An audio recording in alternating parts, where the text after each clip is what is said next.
أعوذ بالله من الشيطان الرجيم. بسم الله الرحمن الرحيم.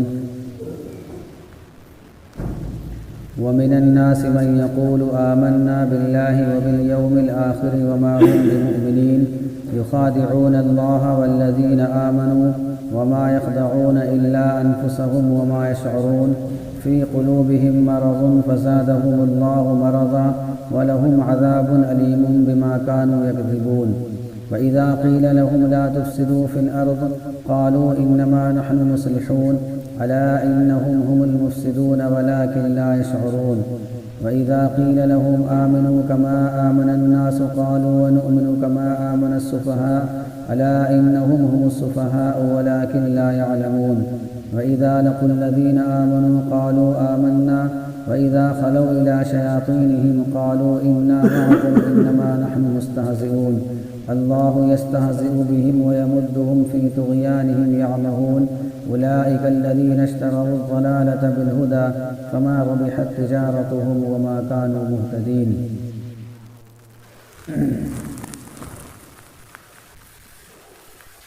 اور لوگوں میں سے بعض وہ لوگ ہیں جو کہتے ہیں کہ ہم اللہ پر اور قیامت کے دن پر ایمان لے آئے، حالانکہ وہ ایمان لانے والے نہیں ہیں۔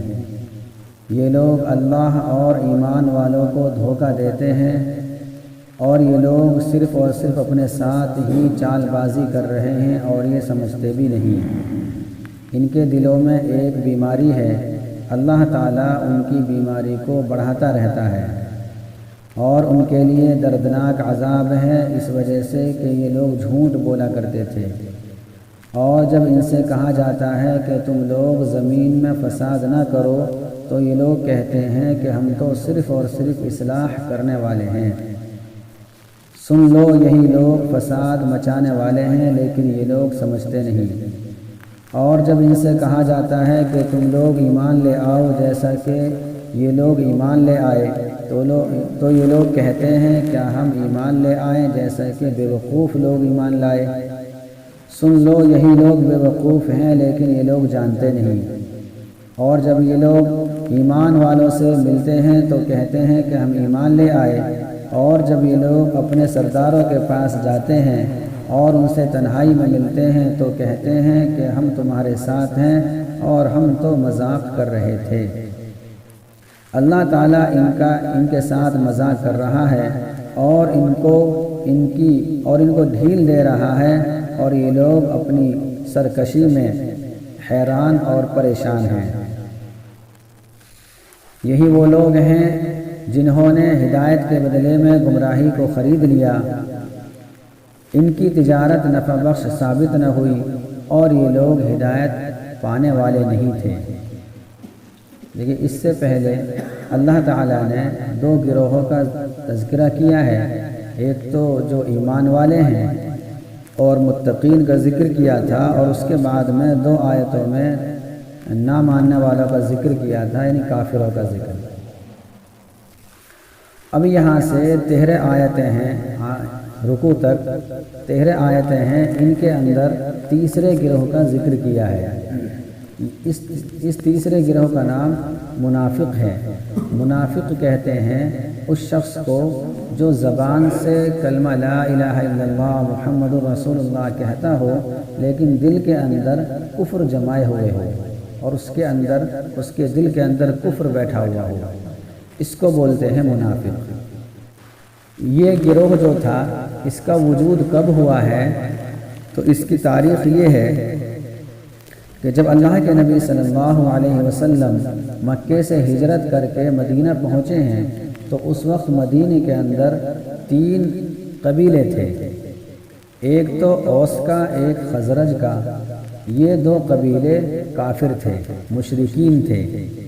تیسرا قبیلہ یہود کا تھا جو اہل کتاب کہلاتے تھے اور آسمانی کتابوں پر یعنی توریت پر ان کا ایمان تھا۔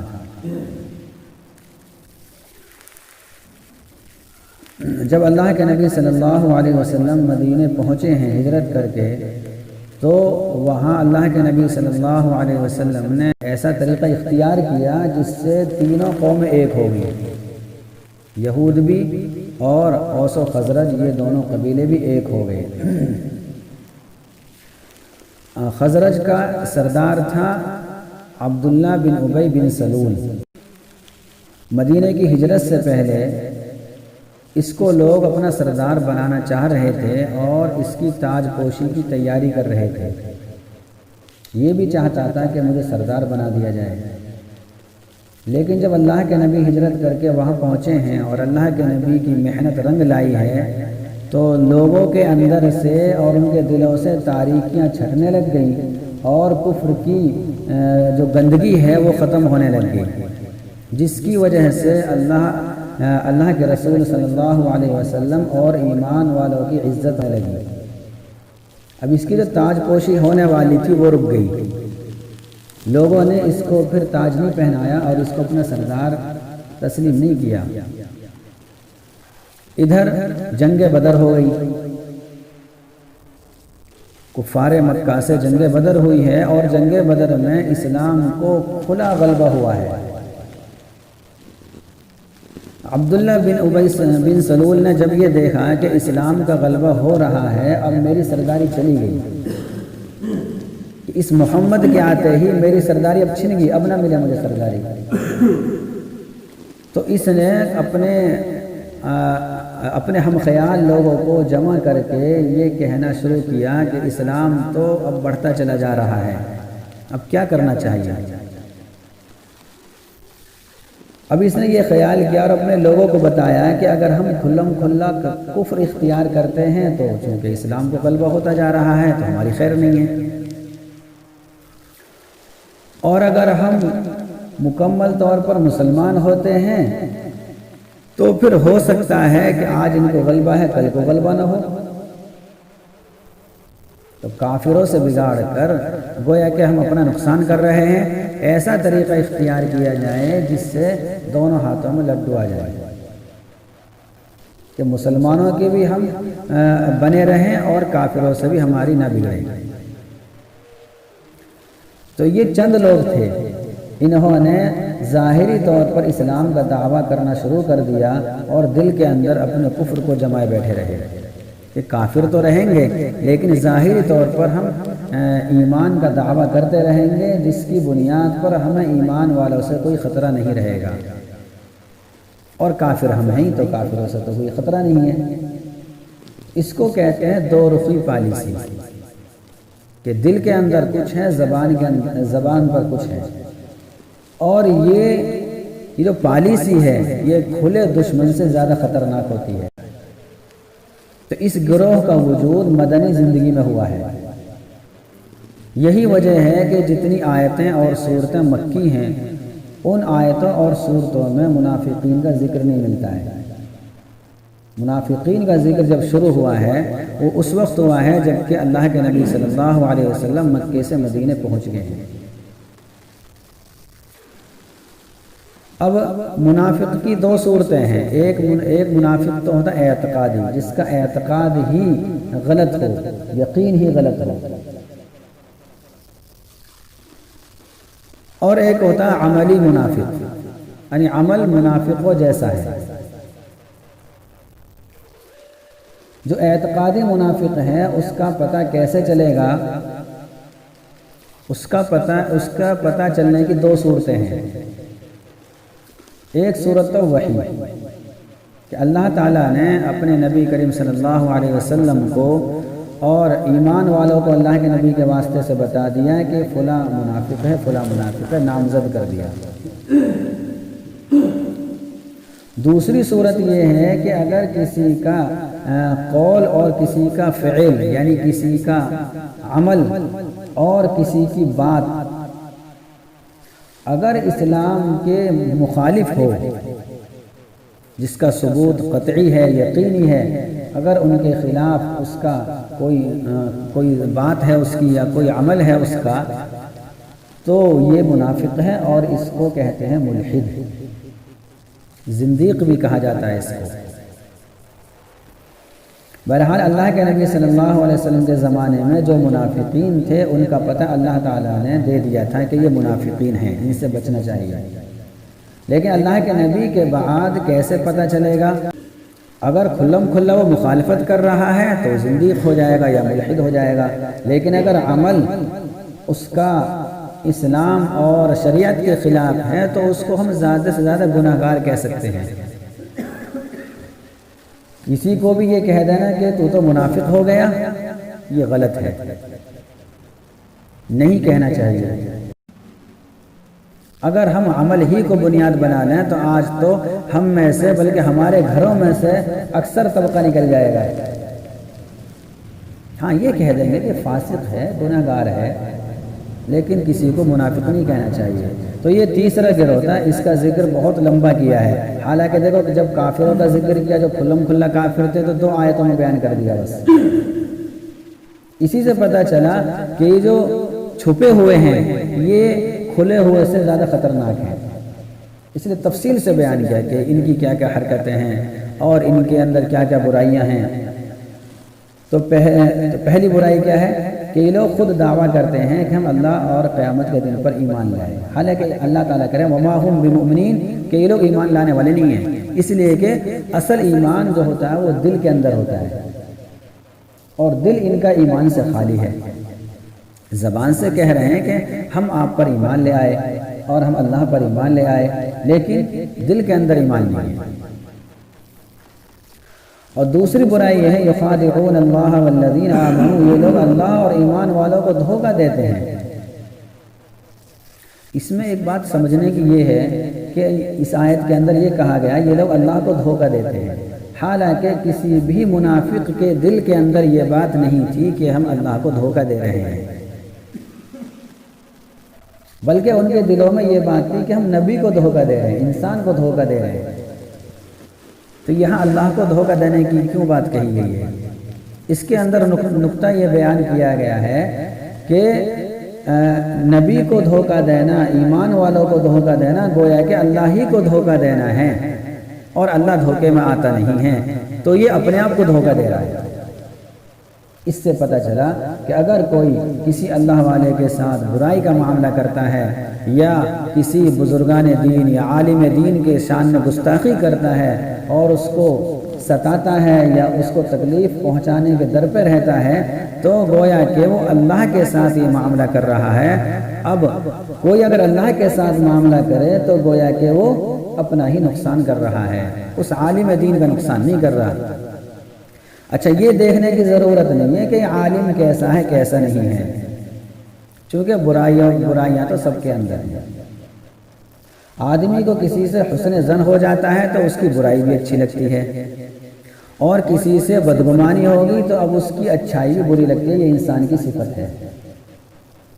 انسان ایسا ہے کہ کسی سے محبت ہو جائے تو اب اس کی ہر بری چیز اچھی لگے گی، اور اگر کسی سے بدگمانی ہو جائے تو اب اس کی اچھائی بھی بری لگے گی۔ تو قرآن کریم صاف بتا دیا کہ اگر کوئی اللہ والے ساتھ چال بازی کرتا ہے، دھوکہ کرتا ہے یا ان کو ستاتا ہے تو گویا کہ وہ اللہ کو ستا رہا ہے، اور اللہ کو ستانے والا خود اپنے آپ کو نقصان پہنچائے گا، اس لیے کہ اللہ سے ٹکر لینے والا کامیاب نہیں ہو سکتا ہے۔ تو علماء دین سے ٹکر لینے والا بھی کامیاب نہیں ہوگا، یہ گارنٹی ہے۔ یہ الگ بات ہے ظاہری طور پر وہ اپنی تدبیر میں کامیاب ہو جائے، لیکن انجام کے اعتبار سے اور آخرت کے اعتبار سے وہ کبھی بھی کامیاب نہیں ہوگا۔ تو اس لیے ہمیں ان چیزوں سے بچنا چاہیے، اور یہ آج کل یہ چیزیں ہمارے اندر آ رہی ہیں کہ کوئی دین کا کام کر رہا ہے یا کوئی عالم دین ہے تو اس کی شان میں کچھ بھی کہہ دیتے ہیں، اور آج کل تو یہ چیزیں بہت عام ہوتی جا رہی ہیں۔ اللہ ہم سب کی حفاظت فرمائے اور ان چیزوں سے بچنے کی توفیق نصیب فرمائے، چونکہ یہ صفت بیان کی ہے منافقوں کی۔ اگرچہ میں نے بھی بتایا تھا ہم کسی کو منافق نہیں کہہ سکتے، لیکن منافق کا جیسا عمل ہو سکتا ہے، اور یہ بھی بہت بری چیز ہے۔ تو یہ لوگ اللہ اور ایمان والوں کے ساتھ دھوکہ دیتے ہیں، دھوکہ کرتے ہیں، چال بازی کرتے ہیں۔ وما يخدعون الا انفسهم، لیکن یہ لوگ اپنے آپ ہی کو دھوکہ دے رہے ہیں۔ تو جو اللہ اور اس کے رسول کو یا اس کے نیک بندے کو ستائے گا گویا کہ وہ اپنے آپ کو تکلیف پہنچا رہا ہے۔ وما يشعرون، اور یہ سمجھتے بھی نہیں کہ ہم کتنا غلط کام کر رہے ہیں۔ کوئی بھی آدمی جب غلط کام کرتا ہے تو وہ خیال بھی نہیں کرتا کہ میں ایسا کر رہا ہوں۔ فی قلوبہم مرض، یہ وہ ایسا کیوں کرتا ہے، یہ منافقین ایسا کیوں کرتے ہیں، دلوں میں بیماری ہے۔ جس طریقے سے بیمار آدمی بعض دوائیں جو کڑوی ہوتی ہیں اور بیماری ایسی ہوگی کہ اسے میٹھی لگ رہی ہے، یا اس کا الٹا تو ہوتا ہی ہوتا ہے کہ میٹھی دوا بھی آدمی کو کڑوی لگتی ہے، تو اسی طریقے سے ان کے اندر بیماری ہے، جس بیماری کی وجہ سے یہ ایسا معاملہ کرتے ہیں کہ ان کے اندر بیماری ہے۔ فزادہم اللہ مرضا، اللہ تعالیٰ ان کی بیماری کو بڑھاتا رہتا ہے۔ جب ان کی نیت ہی ٹھیک نہیں ہے تو یہ اس میں اور زیادہ ملوث ہوتے رہتے ہیں۔ منافقین کا حال یہ تھا کہ جب بھی اسلام کو غلبہ ہوتا تو ان کے دلوں کا حسد اور زیادہ بڑھ جاتا۔ حاسد جو ہوتا ہے نا، حسد کرنے والا، وہ اپنے مخالف کی ترقی سے خوش نہیں ہوتا ہے اور زیادہ جلتا رہتا ہے اندر اندر۔ تو منافقوں کا حال یہی تھا کہ جب بھی اسلام کا غلبہ دیکھتے تو ان کا مرض اور زیادہ بڑھ جاتا، اور زیادہ اسلام کی کٹی پہ لگ جاتے۔ وَلَهُمْ عَذَابٌ عَلِيمٌ بِمَا كَانُوا يَكْذِبُونَ، اور ان کے لیے دردناک عذاب ہوگا ان کے جھوٹ بولنے کی وجہ سے۔ دیکھیے منافقوں نے شروع میں یہ کہا تھا کہ آمنا باللہ وبالیوم الآخر، کہ ہم ایمان لے آئے۔ اللہ تعالیٰ نے بعد میں کہہ دیا وما هم بمؤمنین، کہ یہ ایمان والے نہیں ہیں، گویا کہ اپنے دعوے میں جھوٹے ہیں۔ اب جو آگے بتایا کہ ان کو جو عذاب ہوگا وہ جھوٹ کی بنیاد پر ہوگا، کہ یہ جھوٹا جو دعویٰ کرتے ہیں۔ اس سے پتہ چلا کہ جھوٹ بولنا حرام ہے۔ یہی وجہ ہے کہ کوئی بھی فرقہ ایسا نہیں ہے کہ جس میں جھوٹ کو اچھا سمجھتے ہوں، چاہے ایمان والا ہو چاہے غیر ایمان والا ہو۔ تو اس لیے اس بیماری سے ہمیں اپنے آپ کو بچانا ہے، اور یہ بیماری عام ہوتی جا رہی ہے، بلکہ ہو گئی ہے عام۔ ذرا ذرا بات پہ جھوٹ بولنا، بلکہ مذاق میں بھی جھوٹ بول دیتے ہیں اور احساس تک نہیں ہوتا ہے۔ اللہ ہم سب کو اس بری بیماری سے بچائے۔